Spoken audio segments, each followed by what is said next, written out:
Hello, Assalamu alaikum, everybody. Hope you're all safe, sound, and healthy. And I'm back. My last podcast may have sounded a bit, not so finessed, maybe. But it's simply because I really do have a feeling that I have in great detail talked about the 28th Amendment in my previous podcast. And also, you know what? I'm kind of tired, to be honest. I'm mentally exhausted. I've reached that stage where I'm fed up because I started talking about these things before they happened. Now they're unfolding, and I can't keep on and on saying, see, I talked about that. See, I mentioned that. See, I pointed that out. Come on. Anybody with two eyes, two ears, and a brain with brain cells to knock in, they would be able to see. And if people still can't see, then I've reached this conclusion that people actually deliberately do not want to see. People deliberately become stupid because people think that if they deliberately become stupid, then they will not have to take responsibility, and then they can pretend ignorance is bliss. Well, as Islam says, ignorance is not a bliss. In Christianity, maybe ignorance is a bliss, but not in Islam. In Islam, ignorance is a sin, and you will be held accountable for deliberate ignorance. In Islam, ignorant people are not looked upon very nicely. If you read the Quran, God Himself has pointed out the ignorant people deliberately and very angrily, and He has literally cast them aside and created a whole different class. So where Islam is concerned, the ignorant are a whole class on themselves, on their own. They are equivalent to the people who God has no time for. Let's put it this way. And coming to that, actually, wow, okay, so coincidentally, that kind of merged right into the topic that I do want to talk about today, and that is fake rich, newly rich, and the not rich. All of them that keep on falling into this consumerism trap, not even understanding that the reason why rich people are rich is because they save money. And that is really it. That is really the only secret to being rich. There are two types of rich people, let's put it this way. One are those who get rich quick, overnight. They're those who go into the wrong way to get rich. These are those who earn haram, right? These are those who earn in not so legit ways. Their money is not legit. Their money is black money because that's the only way you can do it, okay? Then there's the other category. That category are those who have quietly saved and invested, saved and invested, saved and invested. And those people do not get rich overnight. No, those people, literally, it takes them decades to reach where they are. And then when they reach where they are, then it is up to their children to further accumulate riches or throw it down the drain. And as we know, there is always a generation that throws everything down the drain and makes another generation suffer very badly, and so they have to start from scratch. And that is why old money is old money, which means they are not rich. And we're not talking about the Western old money, which actually, again, was not made exactly in legit ways. These are those people who enslaved other people. These are people who took over properties in the name of nobility and this and that. Forget that.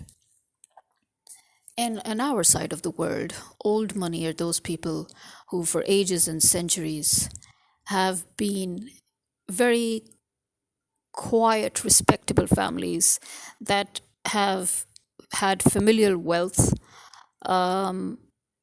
that they had gained maybe either because of their centuries old nobility or because of their, of somebody who struck success and then decided to expand using his business acumen, and then the family worked in it, so it became a sort of a family business, and so family wealth accumulated over the decades, and then over the centuries their children kept on expanding on that, and then they fluctuated, and whenever crisis hit, obviously they got hit too. So they're literally old money, as in they do not have that kind of money anymore.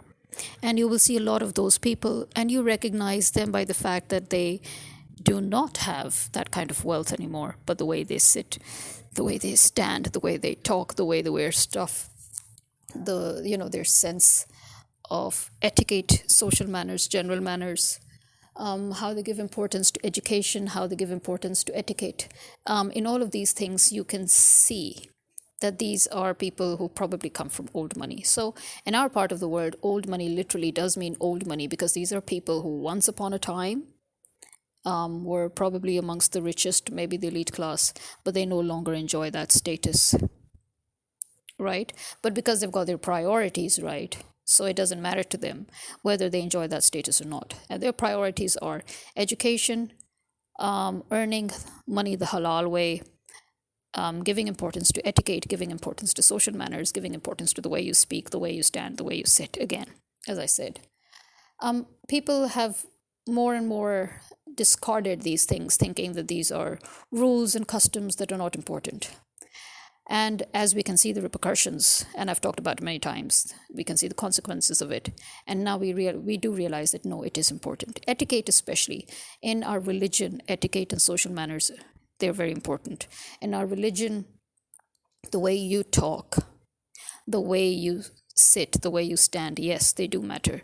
The Prophet, peace be upon him, has given a lot of importance to even the way you go to the bathroom. So in Islam, every single thing matters, right? That should tell you anything at all, really.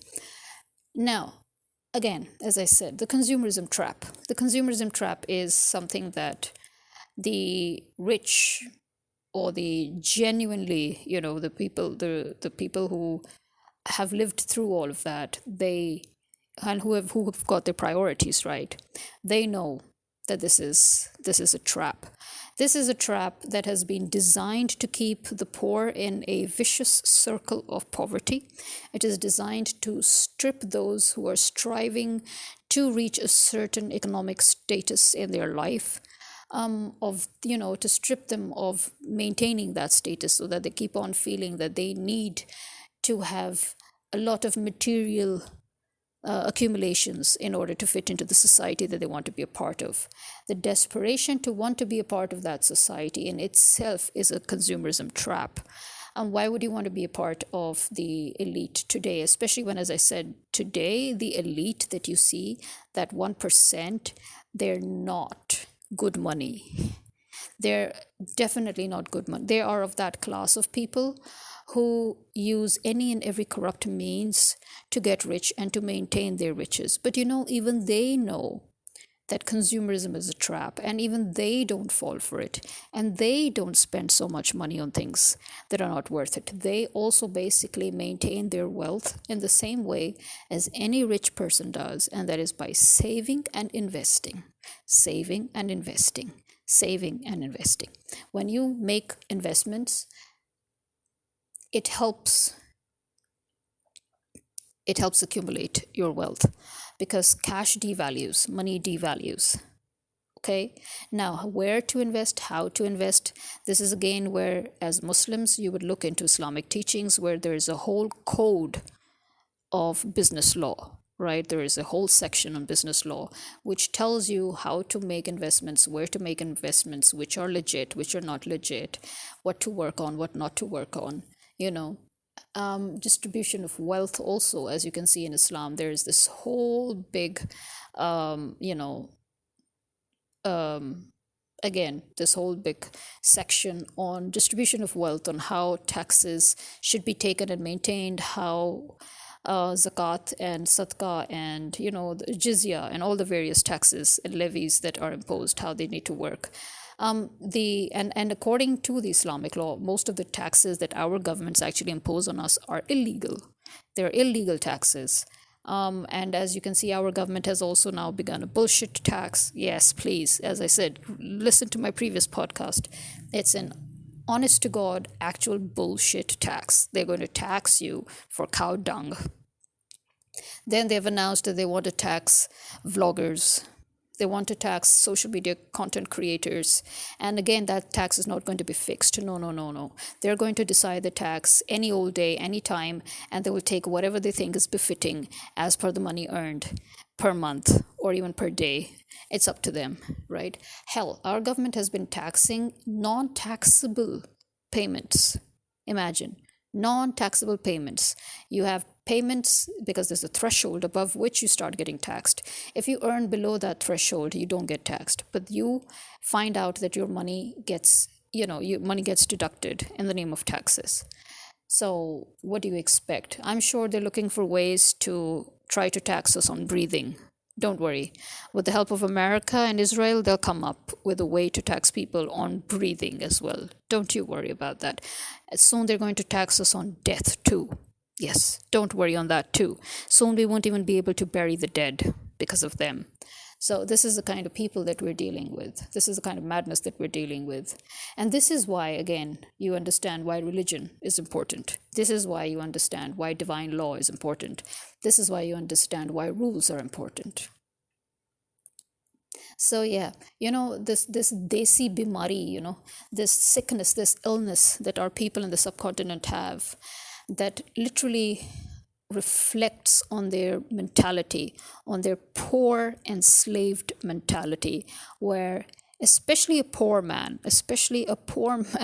you will always hear that man tell to somebody who is slightly better off than him, or even if in his own social economic status, you will see him tell, you will always hear these words: oh, to spend a little more money, why don't you? The more money you spend, the better stuff you get. It's a simple rule of law. No, it's not. In fact, as I said, it's a reflection of your mindset. It's a reflection of how brainwashed you are. And it is a reflection of the fact that you come from a poor background, because you actually think that spending more money equals quality. It doesn't. Again, that is why I guess we will say the poor people get stuck in this vicious cycle of remaining poor, and they don't climb up the ladder the right way, the legit way. It's because they do not understand the simple rule, the simple, most basic rule of getting rich is: do not spend your money where it shouldn't be spent so much. Do not spend your money where you can make a saving. Do not spend your money on things that are not an investment. So when you say, oh, spend a little more money on this and you will get a better job done, spend a little more money on that and you will get better stuff. Yeah, I think it's okay if you smack them. Yeah, I've reached that conclusion that it's okay if we just smack those people. And this is a typical statement that you will always hear from an Indian, a Pakistani, or a Bengali, right? You will never hear it from any other country. And if you go to Europe, if you go to America, if you go to Canada, if you go to Australia, if you go to even Japan and Korea and all, if you go anywhere else in the world, you will see how people are always talking about how much you can save. Okay? And whenever people talk about how much you can spend, it's always regarded as an inevitable scam. It becomes a hedge fund scam, it becomes any other scam, it becomes a fraud, it becomes anything but legit. So this is where we stand today, where the Pakistanis, the Indians, and the Bangladeshis, they seem to always think that, the key to getting stuff done is pay more money. The more money you pay, the better it gets. The more money you pay, the more you get the better quality. The more money you pay, the better carpenter you get. The more money you pay, the better electrician you get. No, that's not how it works. Yeah. And you can, especially, how many of you have spent more money than you need to on getting skilled labor and still never getting the right kind of job done? Almost all of us. So that in itself should tell you that is not how it equates. How many of you have spent thousands of rupees on a pair of shoes that didn't last you 6 months? 89% to 99% of our country's people will probably raise their hands right now that yes, I have spent thousands of rupees on a pair of shoes and it hasn't lasted me a year. And yet, how many of us have spent only a few hundred rupees on a pair of shoes that have lasted us decades? And you think it doesn't exist anymore. It actually does. It does. You can still find shoes that are worth a few hundred rupees and they are still lasting us years.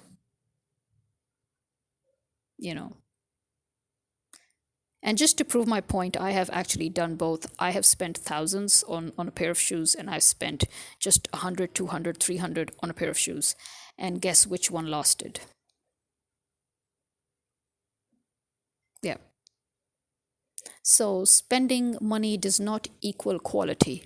In fact, if anything, if anybody has ever listened to my podcasts, if anything, we have constantly proved the fact in these recent years that the quality is constantly being lowered and the money, the price is constantly being raised. So now it is paying more for less. That is the problem. We're paying more for less. And as I said, a wise person will not fall into the trap of spending more to get more. A wise person knows that now you're spending more and getting less. So it's better to go and try and see if you can spend less to get at least equal, if not more. But actually, as I said, the secret to being rich is learning how to find those gems, learning how to save money, learning where to spend your money, learning the actual worth of the stuff you're getting, and learning to get more for less. That is the secret to being rich. So if anybody comes up to you and say, the best is zara zyada kharch kar lena hai, please give them a resounding smack, both for your own self and on my behalf too. This is me signing out. Khuda Hafiz.